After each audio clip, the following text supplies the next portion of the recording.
Hello class 12th। तो आज हम प्रथम कोटि की अभिक्रिया से संबंधित कुछ आंकिक प्रश्न करने वाले हैं।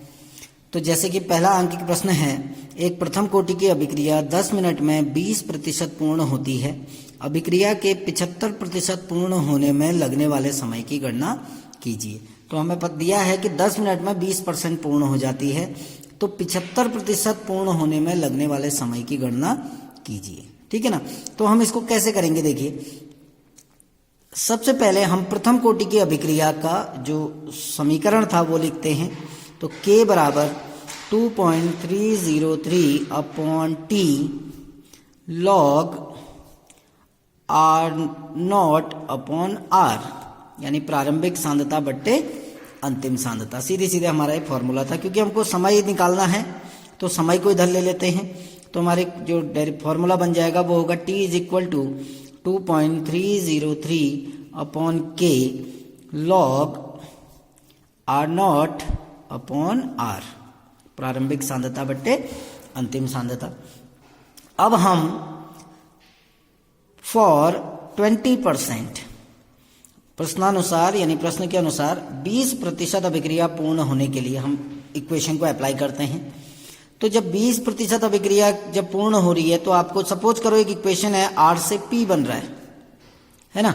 हम मान के चलते हैं इसकी प्रारंभिक सांद्रता 100 है, ये मान के चल रहे हैं। माना इसकी जो प्रारंभिक सांद्रता है वो कितनी है, 100। ठीक है ना। यानी जब समय 0 था, T इज इक्वल टू 0 पे 100 है और यहाँ 0 मोल होंगे। अब समय कितना दिया है, देखिए 10 मिनट। 10 मिनट के बाद अभिक्रिया कितना परसेंट पूर्ण हो जाती है, 20% पूर्ण हो जाती है। यानी 20% हिस्सा इसका उत्पाद में बदल जाता है। तो यहां बच जाएगा 100 माइनस 20 इज इक्वल टू 80। तो प्रारंभिक सांद्रता कितनी है, 100। अंतिम सांद्रता कितनी हो गई, 80। बस यही चीजें हमने यहां रख देनी है। वैल्यू देखिए फिर से कैसे, टी की जगह पर हम टी रख देते हैं। तो टी कितना है, 10 minute is equal to 2.303 upon K log R0 की वैल्यू कितनी है, प्रारंभिक सांद्रता कितनी है, 100, जो कि हमने मानी है। आप 1 मान के भी चल सकते हैं। ये 1 मानेंगे तो इसको आप उसके अकॉर्डिंग कम कर लीजिए। 0.2 मोल यहाँ चले जाएंगे तो ये 0.8 हो जाएगा। ठीक, तो 100 अपॉन 80, अंतिम सांद्रता कितनी है, 80 है ना। अब इसको हम सॉल्व करेंगे। ठीक, इसको हम सॉल्व करते हैं तो 100, ये आपका कितना है 100 और ये 80 है। दोनों के लॉग की वैल्यू निकालते हैं। इसको हम कैसे लिख सकते हैं, देखिए या इसको हम कट भी कर सकते हैं। 0 से 0 कट गया, 2 4 जा 8, 2 5 जा 10। अब इसको हम 4 से फिर काट सकते हैं। 4 1 जा 4, 5 1 रहा, 4 दूनी 8, 4 पंचे 20। यानी हमारी इक्वेशन क्या आ गई, 10 is equal to 2.303 upon K log 1.25 है ना, लॉग 1.25। इसको इक्वेशन नंबर 1 मान लीजिए, है ना। अब हम दूसरी बनाते हैं। फॉर कितने परसेंट के लिए कहा गया आपसे, 75%। तो 75% के लिए हम फिर से निकालते हैं। देखो T is equal to 2.303 upon K log क्या हो जाएगा, 100 अपॉन, अब ये चलिए यहाँ 20% जा रहा था, यहाँ 75%। जैसे ये है एक अभिक्रिया R से P में कन्वर्ट हो रही है, प्रारंभिक सांद्रता 100 है, यहाँ 0। हमसे कहा गया है कुछ समय बाद, यानी ये T हमको कैलकुलेट करना है। यहाँ से 75% मॉलिक्यूल यहाँ चले जा रहे, तो यहाँ कितना रह जाएगा, 100 माइनस 75 यानी 25। तो ये 100 अपॉन 25, 25 चक्को 100। यानी हमारी इक्वेशन क्या हो गई, देखिए T75 is equal to 2.303 upon K log 4 हो गया ना। अब हम क्या करते हैं, इसको नेक्स्ट इक्वेशन मान लेते हैं, इक्वेशन नंबर 2। अब हम सिंपली जो इक्वेशन 2 है, इक्वेशन 2 डिवाइडेड बाय इक्वेशन 1। अब इक्वेशन 2 क्या थी आपकी, T75 is equal to 2.303 upon K log 4, ये था ना। और दूसरी इक्वेशन आपकी, ये तो आपकी इक्वेशन थी सेकंड। इक्वेशन फर्स्ट क्या थी आपकी, 10 इज इक्वल टू 2.303 अपॉन के log 1.25, इक्वेशन नंबर 1। अब 2 को 1 से डिवाइड करना है तो ये कितना हो जाएगा, T75 upon 10 is equal to, ये कैंसिल हो जाएंगे तो ये हो जाएगा log 4 डिवाइडेड बाय log 1.25, ये होगा ना। अब log 4 और log 1.25 की वैल्यू रख देते हैं। देखिए log 4 की वैल्यू होती है आपकी 0.6021 और log 1.25 की जब वैल्यू देखेंगे वो आएगा 0.0969, ठीक है ना। तो हमारी इक्वेशन क्या बनी, T75 upon 10 is equal to 0.6021 upon 0.0969, यही है ना, 0.0969।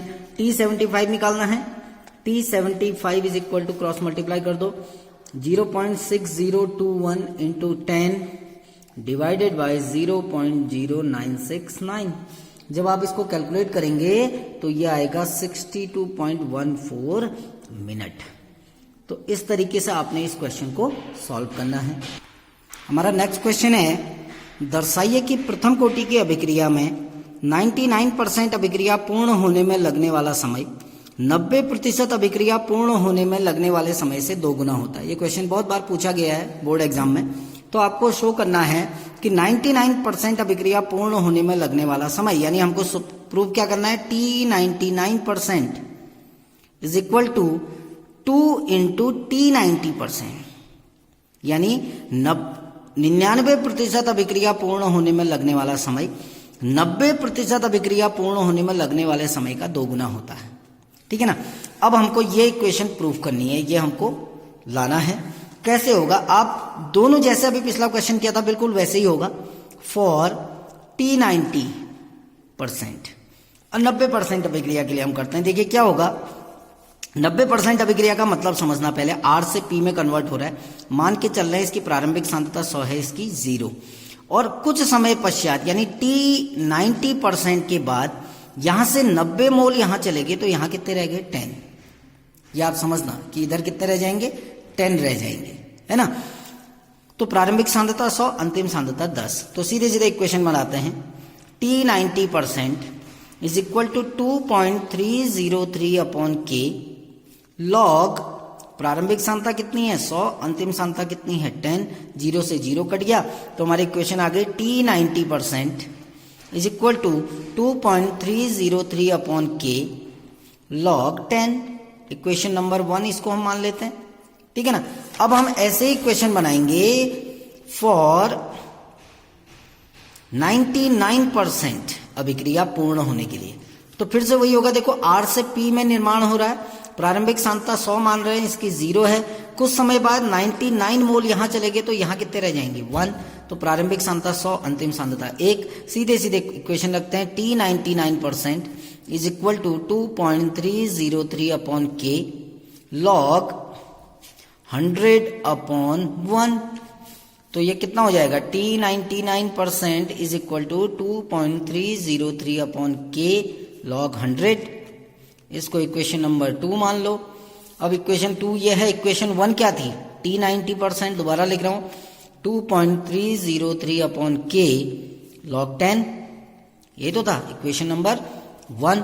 अब फिर से वही इक्वेशन 2 डिवाइडेड बाय इक्वेशन 1, तो क्या हो जाएगा, T99% divided by T90% is equal to, ये तो कैंसिल हो जाएंगे तो हमारा क्या बन जाएगा, log 100 divided by log 10, log 100 divided by log 10।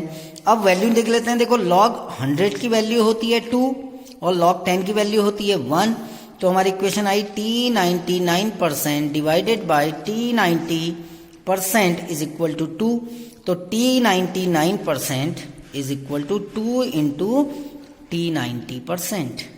तो ये आपका प्रूफ हो गया, यही तो हमने प्रूफ करना था। हमको प्रूफ क्या करना था, देखिए हमने प्रूफ यही करना था, T99 is equal to 2 into T90। तो ये इस तरीके से आपने इन क्वेश्चनों को सॉल्व करना है। नेक्स्ट क्वेश्चन है, एक प्रथम कोटि की अभिक्रिया में 30% वियोजन होने में 40 मिनट लगते हैं, अर्धायु की गणना कीजिए। तो सबसे पहले तो जो गणना करनी है उसका फॉर्मूला आपको पता होना चाहिए। प्रथम कोटि की अभिक्रिया के लिए अर्धायु का समीकरण क्या होता है? 0.6932 अपॉन के, यानी T half is equal to 0.6932 upon K. ये प्रथम कोटि की अभिक्रिया के लिए अर्धायु निकालने का फॉर्मूला है, यानी हमको के की वैल्यू चाहिए केवल। ठीक है ना। अब हम कंडीशन अप्लाई करते हैं अकॉर्डिंग टू जो क्वेश्चन है। एक इक्वेशन है आपकी, सपोज करो आर से पी में कन्वर्जन हो रहा है। ठीक है ना। जब समय 0 यानी अभिक्रिया प्रारंभ नहीं हुई थी, हम मान के चल रहे हैं इसके 100 मोल हमारे पास थे और रिएक्शन स्टार्ट नहीं हुई तो उत्पाद के 0 मोल हैं। अब समय दिया है, देखिए 40 मिनट के बाद, 40 मिनट बाद क्या हो रहा है? 30% वियोजन हो जा रहा है, यानी 30 मोल उत्पाद में बदल गए, तो यहां हो गए 100 माइनस 30 यानी 70 मोल। तो प्रारंभिक सांद्रता 100, अंतिम सांद्रता 70। बस आपको समय भी दिया हुआ है। ठीक है ना। तो प्रथम कोटि की अभिक्रिया के लिए फॉर्मूला लगाते हैं, K is equal to 2.303 upon T log प्रारंभिक सांद्रता बट्टे अंतिम सांद्रता, यानी 100 डिवाइडेड बाई 70, 100 डिवाइडेड बाई 70। अब हमने करना क्या है, इसको देखो 0 से 0 कैंसिल कर सकते हैं। ठीक है ना। 7 से इसको डिवाइड कर सकते हैं, कितने बार जाएगा, या पहले वैल्यू रख देते हैं। देखिए चलिए डिवाइड भी छोड़िए, टी की वैल्यू रख देते हैं। K is equal to 2.303 upon T, T कितना है 40 minute, log 100 upon 70, log 100 upon 70 हम इसको लिख सकते हैं ना। 100 अपॉन 70 को जब आप इसका पूरा लॉग निकालेंगे, कैसे निकालेंगे? देखिए लॉग, ये आपकी वैल्यू है लॉग 100 अपॉन 70। ठीक है ना। तो आप क्या करेंगे, इसको हम लिख सकते हैं लॉग 100 माइनस लॉग 70। आप लॉग 100 की वैल्यू लिखो, लॉग 70 की वैल्यू लिखो, ये आंसर आ जाएगा 0.1549 अप्रॉक्स। ठीक, तो इसकी जगह पर मैं लिख सकता हूं 0.1549। तो K is equal to 2.303 upon 40 into इसकी वैल्यू आ रही है 0.1549, 0.1549। और जब आप इसको कैलकुलेट करेंगे पूरा, ये आ जाएगा 0.00892 मिनट इनवर्स, मिनट की पावर -1। ये के की यूनिट है ना। अब आपने करना क्या है, के की वैल्यू मिल गई, सीधे अर्धायु के समीकरण में लगा देना। अर्धायु का सूत्र क्या होता है? T half is equal to 0.6932 upon K, यानी T half is equal to 0.6932 divided by 0.00892। और जब इसको डिवाइड करेंगे तो ये आएगा 77.7 मिनट। ठीक है ना। तो 3 क्वेश्चन बताए, बाकी क्वेश्चन आप ट्राई कीजिए। अगर जहां पर कोई प्रॉब्लम होती है तो पूछिएगा, क्योंकि सारे क्वेश्चन बता पाना पॉसिबल नहीं है, सिलेबस छूट जाएगा। ठीक है ना। तो जो क्वेश्चन आपको दिक्कत करता है उनको आप पूछ सकते हो, अदरवाइज जब स्कूल खुलेगा तो आपको सारे क्वेश्चन कराए जाएंगे। Thank you.